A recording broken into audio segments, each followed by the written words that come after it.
नमस्कार, ताल ठोक के देख रहे हैं आप। मैं हूं आपके साथ रोहित सरदान।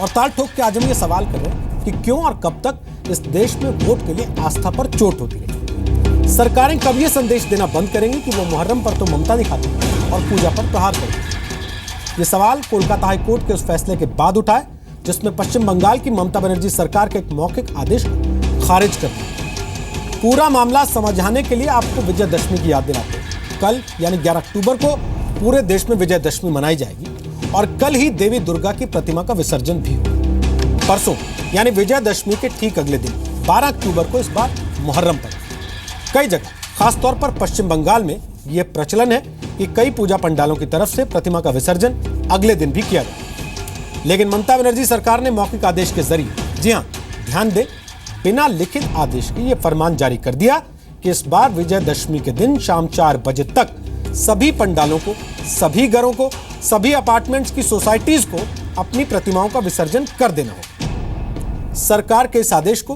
कलकत्ता हाईकोर्ट में चुनौती दी गई और कोर्ट ने ममता सरकार के ऑर्डर को यह कहते हुए खारिज कर दिया कि इस सरकारी फैसले में कोई तर्क दिखाई नहीं पड़ता।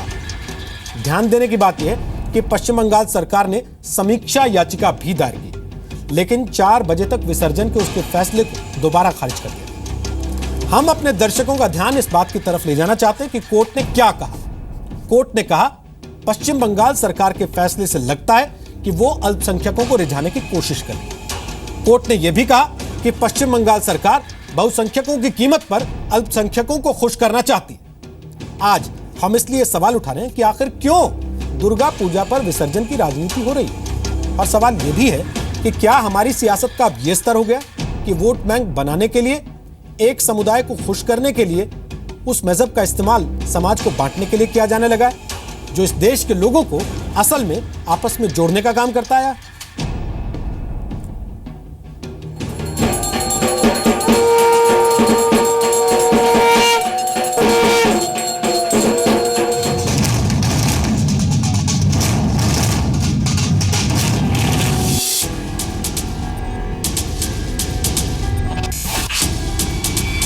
बंगाल का राज्य सरकार कुछ लिखित रूप से नहीं, लेकिन एक अलिखित निर्देश दिया था जिसमें यह था कि दुर्गा प्रतिमा दशहरा अर्थात दशमी के दिन 4 बजे के बाद विसर्जन नहीं हो सकता है एवं एकादशी उस दिन भी नहीं हो सकता है। खुशी है क्योंकि इसलिए पार्शल खुशी है, हम लोग चाहते थे कि पूरा 12 बजे तक दशमी का दिन एकदम कुछ पावन नहीं रहना चाहिए। जाम हो जाता है, टाइम कम होने से वो लोग का कैसे विसर्जन होगा, घाट भी जो दिखाएगा तो उसको तो मुश्किल होगा ना। 4 बजे तक तो इतनी गर्मी में और इतना इसमें मेरे ख्याल से तो ज़्यादा लोग निकल ही नहीं पाएंगे घर से। हिंदू मुसलमान साथ में ही, हम लोग जब साथ में रहते हैं तो साथ में मिलके, 2 फेस्टिवल है, दुर्गा पूजा है, मुहर्रम में, तो साथ में ही बिताना चाहिए। किसी को किसी चीज़ से प्रॉब्लम नहीं होना चाहिए। पंडाल में होता है, उन लोग रात के 10 बजे या 11 बजे वो लोग करते हैं क्योंकि बहुत सारे नियम होते हैं। तो एक्चुअली गवर्नमेंट को नहीं है, रूल्स करना नहीं चाहिए कि 6 बजे तक।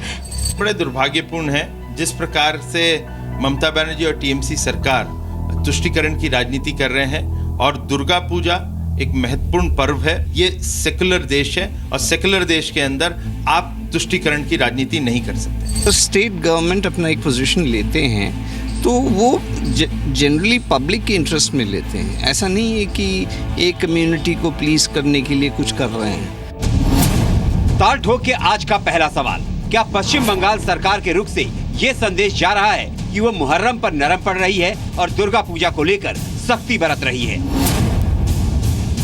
दूसरा सवाल, वोट के लिए आखिर हिंदू आस्था पर चोट क्यों की जा रही है? तीसरा सवाल, क्या सियासत आपस में बैर करना सिखाती है? और ताल ठोक के आज का चौथा सवाल, दुर्गा पूजा पर विसर्जन की राजनीति क्यों की जा रही है? तो आपको बता दें ताल ठोक के आज हमारे साथ कौन कौन से खास मेहमान हैं। सोमनाथ सिंगरॉय हमारे साथ हैं, जो कि टीएमसी के समर्थक हैं। मीडिया में अक्सर आप उनको देखते हैं तृणमूल कांग्रेस का पक्ष रखते हुए। जी न्यूज पर ताल ठोक के कार्यक्रम में भी वो कई बार शामिल हो चुके हैं। स्वागत है सोमनाथ सिंगरॉय आपका। अमीर हैदर हमारे साथ हैं, वो नेता हैं सीपीआई के, सीपीआई में एग्जीक्यूटिव मेंबर हैं, एआईएसएफ की दिल्ली यूनिट के वो उपाध्यक्ष रह चुके हैं। अमृतलाल धर हमारे साथ हैं, जो याचिका करता है इस मामले में कलकत्ता हाईकोर्ट में वो वकालत करते हैं। पश्चिम बंगाल सरकार के इस फैसले के खिलाफ जिन लोगों ने याचिका की थी वो उनमें शामिल थे। डॉक्टर समित पात्रा हमारे साथ हैं, प्रवक्ता हैं वो बीजेपी के, और अखिलेश प्रताप सिंह हमारे साथ हैं, प्रवक्ता हैं वो कांग्रेस पार्टी के। आप दोनों का भी ताल ठोके में आज स्वागत है। आज सबसे पहले अमृतलाल धर मैं आपसे जानना चाहता हूं, एक बार तफसील से बताइए, ये हमने कभी सुना नहीं कि सरकारें मौखिक ऑर्डर जारी करती हूं, वर्बली कह दिया जाता हो कि ऐसा होगा ऐसा नहीं होगा। ये मौखिक ऑर्डर कैसे हुआ और कैसे आप लोग कोर्ट गए और कोर्ट ने क्या कहा? देखिए, हम लोग एक बार सुने थे, कोई मीटिंग वगैरह हो रहा था आपका नेताजी इंडोर स्टेडियम में, सुनने में आया, कागज में देखने में आया, तो हम लोग कुछ गैर नहीं किया क्योंकि वो लोग सब होता है आपका बारवारी पूजा थे। हम लोग का बाड़ी का पूजा से कोई ताल्लुकात उन लोग का नहीं है। हम लोग का भी कोई नोटिस भी भेजे नहीं गया। तो हम कागज अखबार में भी देखा जो कोई 15 सितंबर शायद वर्तमान ना कोई कागजात था, उसमें हम देखा था। तो हम सोचा था हम सिर्फ नहीं, हमारा जितना कॉलीग्स है, जितना हमारा फैमिली है उत्तर कलकत्ता में, जितना हमारा परिवार है, जितना बनेदी फैमिली है उत्तर कलकत्ता में, उधर में हम सुने थे ये हम लोग का नहीं है, ये बारवाड़ी के लिए है। अचानक हमने थाना से जस्ट ऐसे ही इंक्वायरी किया, ये हम लोग का जो प्रोसेसर निकलेगा जो 10वीं का दिन, उसमें कोई बाढ़ नहीं है। तो तब थाना से हमको बोला है नहीं आपका भी 4 बजे। तब तो हम सुन के हैरान हो गया, हम लोग का कैसे होगा। आज तक कभी जो आफ्टर 1947 और बिफोर 1947 और सुनने में टाइम्स इमोरियल कभी विजयादशमी के दिन में कभी इमर्शन बैन नहीं हुआ। इवन 1947, 1946 जहां पर राइट हुआ था, इतना टफ डेज था, बिफोर जब मुस्लिम शासन था तब भी नहीं हुआ। लेकिन अब क्या इमरजेंसी आ गया, ये सरकार को ये बैन करना पड़ा आफ्टर 4 PM, जैसे उस दिन विजयादशमी के लिए फिक्स्ड है। उसका बाद हम लोग हाई कोर्ट में याचिका दायर किया। याचिका दायर करने के बाद उसका ऊपर हियरिंग हुआ। ऑनरेबल जस्टिस दीपंकर साहब ने उनका ऊपर रोक लगाया। उनका गवर्नमेंट से दीपंकर दत्त साहब जज से पूछना चाहा ये क्या क्या रीजन है, क्यों आप लोग इसको बैन कर रहे हैं, कोई स्पेसिफिक रीजन है, ये ऑर्डर किसने साइन किया, कोई रिटन ऑर्डर है। तो वो लोग कुछ दिखाना नहीं सका, कोई रिटर्न ऑर्डर नहीं है, सिर्फ एक पन्ना का एक तो ऑर्डर दिया था, वो टाइप करके कोई वेबसाइट भी डाला नहीं था। तब जज साहब उनका बात सुना नहीं, तो हम लोग को परमिशन दे दिया 8:30 बजे तक हम लोग कर सकते हैं। सोमनाथ जी, प्रोसेसन सोमनाथ जी, जब कोई ऑर्डर रिटर्न में था नहीं, सारी बातचीत वर्बल थी, तो मामला कोर्ट तक कैसे पहुंच गया, और कोर्ट तक पहुंचने के बाद फिर उसमें समीक्षा याचिका भी कैसे दायर हो गई? नहीं, मैं पहले जी न्यूज़ का जो व्यूअर्स है उसका शारदिया और मुहर्रम का शुभेच्छा और मेरा प्रणाम जाना रहा हूँ, और मैं सैल्यूट कर रहा हूँ कलकत्ता और बंगाल पुलिस का। ये कुछ दिन, ये लगातार कुछ दिन डे एंड नाइट ड्यूटी करके वो लोग यहाँ पर जो हार्मनी है, जो हिंदू मुस्लिम का वो सब एक साथ ही वो लोग काम कर रहे हैं, इसलिए उन लोगों को सैल्यूट कर रहा हूँ। मिस्टर धर ने मेरा हिसाब से मिस्टर धर ने बताया कि कोई थाना उनको बताया, कोई उसका वर्बली बताया, कोई रिटन उनका पास नहीं है। उन्होंने कोर्ट गया, कोर्ट एक फैसला दिया। मैं बता रहा हूँ, उनको पता नहीं है, 30 अगस्त में नेताजी इंडोर स्टेडियम में एक मीटिंग हुआ था। वो मीटिंग में मैंने भी प्रेजेंट था उस टाइम सिर्फ हिंदू लोग नहीं, मुस्लिम, सिख और सब दूसरा जो है कम्युनिटी का, वो लोग भी प्रेजेंट था। वहाँ पर एक डिसीजन हुआ, जो मुहर्रम का तजिया 11 जिस दिन निकालने का है, उससे पहले वो लोग ट्रायल महरा देते हैं। तो इसलिए विसर्जन का टाइम 4 बजे। कोई भी क्लब, कोई भी एक भी हिंदू संगठन, कोई भी क्लब वहां पर अपोज नहीं किया था उस दिन, ठीक है। और मिस्टर धर ने कोर्ट में गया, थाना में गया, उनको ऐसा कुछ रिटन है जे अगर वो विसर्जन 4 बजे का बात करते हैं तो उसको पनिशमेंट होगा, वो अरेस्ट होगा, ऐसा कुछ उनका पास डिसीजन हुआ। ये गवर्नमेंट डिसीजन, गवर्नमेंट ने एक अच्छा, सब हिंदू मुस्लिम का संप्रति उन लोग को ड्यूटी के लिए उन लोग के लिए बोला, ये होगा तो अच्छा होगा। लेकिन ऐसा नहीं है जो कुछ पनिशमेंट होगा, ऐसा नहीं है, तुमको करना ही पड़ेगा, ऐसा नहीं है। हिंदू मुस्लिम को जो भाग करने का बात आप लोग कर रहे हैं, इलेक्शन, अभी इलेक्शन है ही नहीं। इलेक्शन से पहले आप लोग ये लेकर बहुत सारे प्रोग्राम किया, कहां पर कलिकापुर, कहां पर मालदा, मुर्शिदाबाद, ये सब लेकर प्रोग्राम किया। आप लोग ने देखा यहाँ पर हिंदू मुसलमान एक साथ चलते हैं, इसलिए इलेक्शन में ममता बनर्जी 46% वोट लेकर फिर से 200 से ज्यादा सीट लेकर यहाँ पर पावर में आया। यहाँ पर हिंदू मुसलमान भाग नहीं होगा। इलेक्शन नहीं, आप भी जानते हैं ना। हाँ बोलिए प्लीज। इलेक्शन नहीं, आप जानते हैं ना, आप भी मानते हैं इस बात को। हाँ, तो इसलिए ये तो जानते इलेक्शन हैं, लेकिन सर न्यूज़ सुन में आप लीजिए लोग ना, बोल अब रहे बात हैं तो कि सुनिए, वोट का वोट भाई आप बात तो लोग- सुन आप लोग- लीजिए, आप लोग बोल रहे हैं वोट का बात तो सुन लीजिए, बोलिए प्लीज। बात तो सुन लीजिए। बोलिए संबित प्लीज। पात्रा, मैं प्लीज आपको बोलिए, चर्चा में प्लीज ला रहा हूं। बोलिए प्लीज। इलेक्शन नहीं है, ठीक है, ये एक अलग विषय है। पूजा तो है, विजयदशमी तो है, मुहर्रम तो है, और उस बीच में अगर कोई परिवार याचिकाकर्ता के तौर पे अदालत जा रहा है और अदालत उसमें सरकार को सीधे तौर पे ये कह रही है कि आप कहीं ना कहीं तुष्टीकरण जैसा कर रहे हैं, एक धर्म के लिए दूसरे धर्म को आप इस तरीके से दबा नहीं सकते हैं, तो कुछ सोच समझ के कहा होगा कोर्ट ने भी।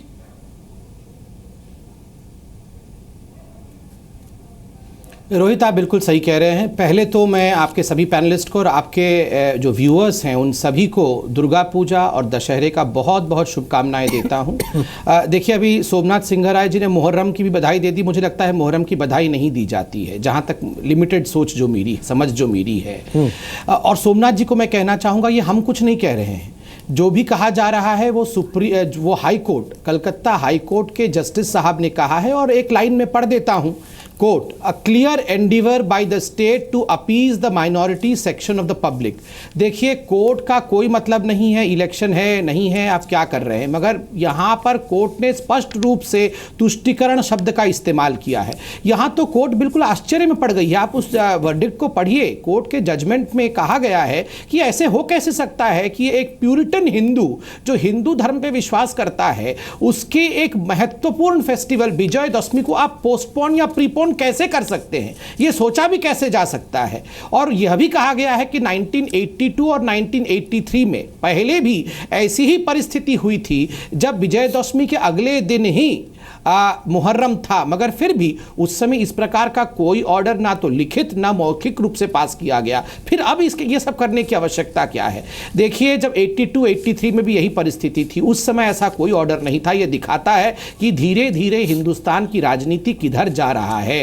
अगर 82-83 में law and order situation manage हो सकता था, तो अब तो और ज़्यादा डेवलपमेंट हो चुका है। बहुत टेक्निक्स आ चुकी है पुलिस के पास, पुलिस के फोर्स में इजाफा भी है, तो पुलिस चाहे तो इन सब चीज़ों को मैनेज भी कर सकती है। मगर ये जो ट्रैवल है, एक सो कॉल्ड सेक्युलर ट्रैवल जिसको कहा जा रहा है, वो किस दिशा में बढ़ रहा है आप देखिए। ये बहुत चिंता का विषय है। आप याद करिए, आपके साथ यही सोमनाथ सिंघराय, मैं और रोहित जी, आप 2015 के दुर्गा पूजा में बैठ के क्या डिबेट कर रहे थे?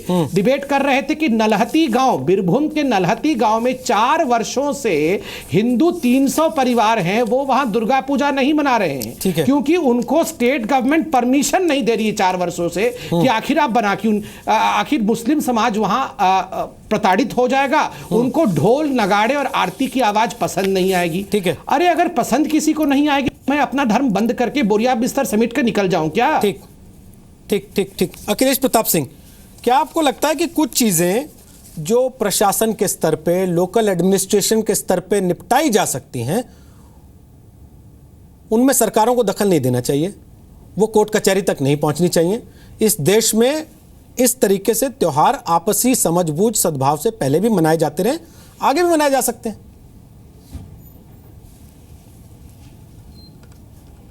देखिए, अभी तक जो समझ में आया मुझे दोनों तीनों लोगों की बातों को सुन के, पहली बात यह कि जो कोर्ट का जजमेंट आया है, पूरा जजमेंट मेरे पास नहीं है ना, मैंने पढ़ा है पूरे जजमेंट को। आप कहें तो मैं पढ़ के सुना सकता हूं आपकी जानकारी मुझे। लेकिन जो बातचीत से नहीं, वो तो सुना मैंने, आपकी बात सुना, ठीक है, वो सुना। लेकिन जो सुना आप लोगों से, पहले तो ये समझ में आ गया कि सरकार का कोई आदेश ऐसा नहीं है, सरकार का कोई ऐसा आदेश नहीं, ये स्पष्ट हो गया है। अगर कोई ऐसा आदेश हो तो आप बता दें। आप ही ने कहा नहीं है, उन्होंने भी कहा नहीं है, तो पहले तो ये भी चीज़ स्पष्ट हो गई कि सरकार का कोई आदेश नहीं है। दूसरी बात, जब इस जो भी त्यौहार जब आते हैं तो हर जिले में एसपी लेवल पे और थाने लेवल पे नागरिक समितियां होती हैं, और सारे संप्रदाय के बैठ के लोग पुलिस प्रशासन के साथ, प्रशासन के साथ कुछ चीज़ें तय करते हैं। अगर कुछ टाइमिंग क्लैश कर रहा है तो कि भाई हम इतने बजे तक करेंगे, ले जाएंगे विसर्जन, आप इतने बजे लेंगे, क्योंकि रूट अगर एक ही है तो वो तय करते हैं। हमको लगता है ये वही प्रकरण है। यूपी में भी है, यूपी में भी सब जगह एक ही साथ है, मुहर्रम और दुर्गा पूजा और दशहरा एक ही समय है, तो वो एक अंडरस्टैंडिंग से होती है और स्थानीय प्रशासन करता है और उसमें खूब लोग सहयोग भी करते हैं। हमारे हिंदुस्तान का ताना बाना अभी इतना अच्छा है कि आपसी समझ है कि भाई हम इतने बजे कर लेंगे, आप इतने बजे कर लेना। हमको लगता है ये प्रकरण वही है, लोकल लेवल पे जो मीटिंग होती है नागरिक समितियों की, उसी में से कोई कोड चला गया कि हाँ, और वर्बली होता है, वो एक विश्वास के आधार पे होता है जो इन सब चीजों को लोग करते हैं, तो उसमें कोई कोड चला गया। लेकिन ये महत्वपूर्ण दो बातें इसमें है कि एक तो सरकार नहीं है, दूसरे हम क्या आज सरकार या हमारा समाज हम क्या मिलके रहने अपने आप में एक सद्भाव और शांति बना के रहने लायक भी माहौल हमारी सरकारें नहीं बना सकती क्या? ये बंगाल की सरकार नहीं दे सकती क्या?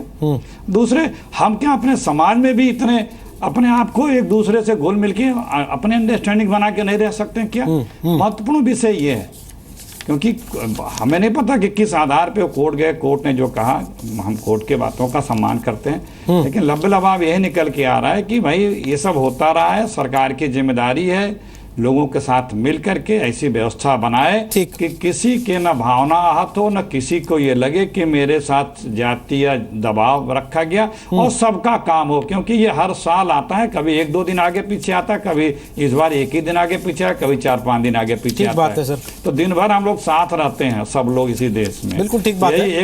एक बगिया है, सारे लोग एक ही साथ हैं, तो इसको बना के रखना चाहिए, चाहे सरकार हो, चाहे थाना पुलिस हो, चाहे समाज हो। बिल्कुल आपकी बात बिल्कुल ठीक है। सवाल इसीलिए उठ रहा है, आपने कहा कि लिखित आदेश नहीं था, बिल्कुल मैं आपकी बात से सहमत हूं, लेकिन अगर अदालत ने उस याचिका को स्वीकार किया, अदालत ने याचिका पे सुनवाई की, अदालत ने याचिका पे फैसला दिया, उसके बाद सरकार ने फिर समीक्षा याचिका भी दायर की, इसका मतलब सरकार की तरफ से कहीं ना कहीं कुछ ऐसा था जो सरकार चाहती थी कि माना जाए, और अदालत ने उस पर हैदर साहब टिप्पणी कर दी, ये कहते हुए कि आप एक धर्म के पक्ष के लिए दूसरे धर्म की नजरअंदाजी नहीं कर सकते। अगर ऐसा नहीं होता तो अदालत टिप्पणी भी नहीं करती। रोहित जी अखिलेश जी जो बोल रहे थे, मैं उनकी बात से सहमत हूं। अब मैं 20-16 मिनट से सुन रहा हूं, 2 मिनट मुझे भी दे दीजिए। हाँ, बोर हो रहा हूं कहिए ना प्लीज, अच्छा नहीं लगेगा बोर हो रहा हूं कहेंगे तो, सब आपके साथी रोहित सरदाना जी, रोहित जी, अखिलेश जी जो कह रहे थे उनकी बात से मैं सहमत हूं। मुझे जो कहना है वो आप सुन लीजिए। ये अमृतलाल जी धर जो हैं वकील साहब, मुझे ऐसा लगता है इनकी वकालत नहीं चलती। ये आवाज मेरे कानों में बार बार आ रही, रोहित जी इसे थोड़ा ठीक करा दीजिए।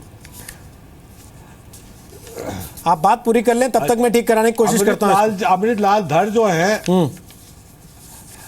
अमृतलाल धर वकील जो है, इनकी वकालत नहीं चलती। जो इमाम जिनकी याद में मुहर्रम मनाया जाता है, ये आस्था का प्रश्न है, और जो मुहर्रम मनाते हैं अगर उनकी अखलाक से, उनके किरदार से दूसरों को ठेस पहुंचती है तो मेरे ख्याल से वो इमाम हुसैन के मानने वाले नहीं हो सकते। इमाम हुसैन का पैगाम दूसरों को अपनी तरफ लाने का है, दूर ले जाने का नहीं है। जो इमाम हुसैन को घेर के करबला में लेके गया था, वो ही बाद में इमाम हुसैन के करीब आ गया था। इमाम हुसैन की तरफ से उसने जान दी थी, उसका नाम था हुर रियाही। तो ये जो अमृतलाल जी हैं, ये बिला वजह की राजनीति करना चाहते हैं।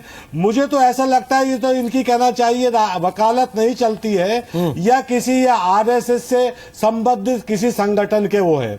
हालांकि मैं इसमें पॉलिटिकल स्कोर कर सकता हूं, टीएमसी के खिलाफ बोल सकता हूं, लेकिन मुझे टीएमसी की इसकी कहीं यहाँ दुर्भावना नजर नहीं आती है। क्यों कि ये स्थानीय प्रशासन का मामला है। वो दुर्गा पूजा को कहना चाहिए, उसके पंडाल को उसको कैसे मैनेज करती है, और मुहर्रम के जुलूस को कैसे मैनेज करती है। ठीक है, दोनों में शांति बनाए रखने की जिम्मेदारी लोकल प्रशासन की है। सर, दोनों में शांति, मैं तो सिर्फ एक ही बात कहता हूँ, जो मेरा एक मैसेज, दोनों में शांति यूपी में भी बनाई जा रही होगी, दोनों में शांति एमपी में भी बनाई जा रही होगी, दोनों में शांति राजस्थान में भी बनाई जा रही होगी, हरियाणा में भी बनाई जा रही होगी। तो जब सब तरफ से कोई जाके अदालत का दरवाजा नहीं खटखटा रहा कि उनसे कहा जा रहा है कि दूसरे धर्म के लिए आप अपनी आस्था को किनारे कर दो, 4 बजे से पहले डुबकी लगवा दो, बंगाल में क्यों कहा गया? यही तो लोगों का सवाल है। आप उस पे कह रहे हैं कि इनकी वकालत नहीं चल रही। रोहित जी, रोहित जी इनकी नहीं चल रही होगी। मैं फिर कहता हूँ, सुन लीजिए, फिर मैं कहता हूँ, इमाम हुसैन को मानने वाला कोई भी शख्स है, अगर उसके कैरेक्टर से दुर्गा पूजा करने वालों को नुकसान पहुंचता है या डिस्टरबेंस होती है, तो वो इमाम हुसैन को नहीं मानता है। क्लियर मैसेज है। ठीक है, इमाम हुसैन का कैरेक्टर ये नहीं है कि उनको मानने वाले दूसरे मानने वालों को कोई भी ठेस पहुंचे या वो दुर्भावना से इमाम हुसैन का याद मनाए या मुहर्रम मनाए। ठीक है, हो सकता है ममता बनर्जी ये बात ना जानती हो हुसैन के मानने वालों। ठीक है, संबित पात्रा आप बोल लीजिए, फिर मैं सोमनाथ जी आपके पास आ रहा हूँ। बोले संबित पात्रा। नहीं जानती है, और ये अमृतलाल दर भी नहीं जानते। ठीक है सर, ठीक है, पूछ रहा हूं उनसे भी वो क्या जानते हैं। बोलिए संबित। एक सेकंड मुझे थोड़ा वक्त दीजिए। देखिए, पहली बात तो है, मैं हैदर साहब को ससम्मान कहना चाहूँगा कि व्यक्तिगत रूप से अमृतलाल धर पे अटैक करने की क्या ज़रूरत है।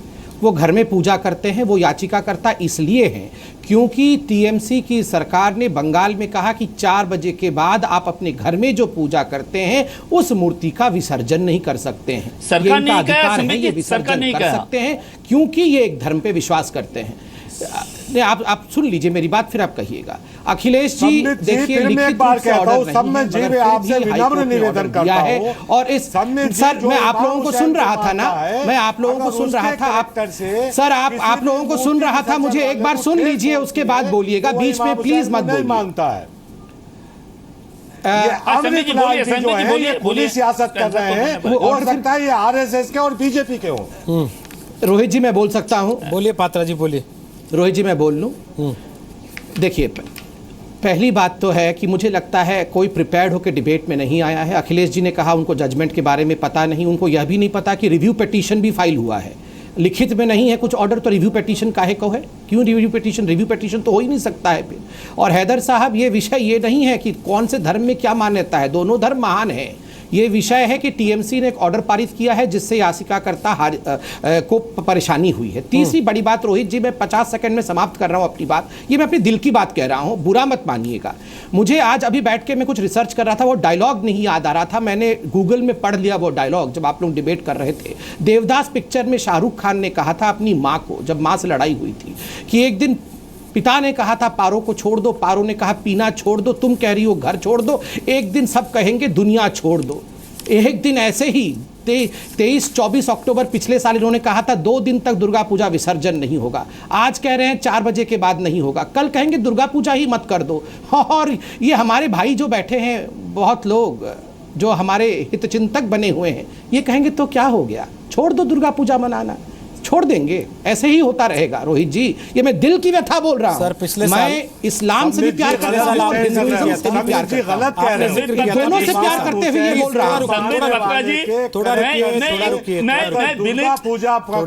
एक ही क्वेश्चन, लास्ट आपने कब दुर्गा पूजा पंडाल में गया? आप सवाल क्या पूछने बैठ गए? सोमनाथ जी, आज तो आप जवाब देने की, आप सरकार की तरफ से हैं सोमनाथ जी, महात्मा गांधी जी, तो जवाब देने का दिन है। महात्मा गांधी जी कहते हैं, अरे हमको तो मैंने बिल्कुल हिंदुस्तान की आवाज कही है, देश को मैं 24 घंटे में आजाद आप कल को कहें ना। अरे इमाम हुसैन के नाम हैदर साहब, सर हैदर साहब, कौन इमाम हुसैन के नाम से सियासत कर रहा है? हम तो ममता बनर्जी के विषय को यहाँ रख रहे हैं। यहाँ धर्म की आस्था कहाँ से आ गई? इमाम हुसैन का करेक्टर आप दुर्गा जी के नाम पे क्यों कर रहे हैं? आप दुर्गा जी आप भगवती दुर्गा को खराब क्यों बोल रहे हैं? प्लीज करता हूँ, बात को गलत दिशा में नहीं ले जाइए। इमाम हुसैन साहब का कैरेक्टर क्या है, इस पर चर्चा नहीं हो रही। हम भी इमाम हैं, पश्चिम बंगाल की सरकार का कैरेक्टर क्या है, यहाँ ममता बनर्जी पे चर्चा हो रही है, कोर्ट पे चर्चा हो रही है। हम ब्रेक पर जा रहे हैं। पश्चिम बंगाल की सरकार का कैरेक्टर क्या है, इस पर चर्चा हो रही है। और सवाल ये है कि अगर कोई अपनी पूजा पद्धति को जिंदा रखना चाहता है, अगर कोई अपनी आस्था के हिसाब से पूजा पद्धति का इस्तेमाल करना चाहता है, उस पर आगे बढ़ना चाहता है, तो क्या वो बीजेपी का हो जाएगा? क्या वो आरएसएस का हो जाएगा? क्या उसकी वकालत नहीं चल रही, दुकान बंद हो रही है, इसलिए वो अदालत का दरवाजा खटखटाने को मजबूर है? या फिर ये सरकार का फेलियर है कि उसके होते हुए, व्यवस्था के मौजूद रहते, किसी को ये स्थिति आ जाती है कि अदालत का दरवाजा खटखटाना पड़ता है कि हमें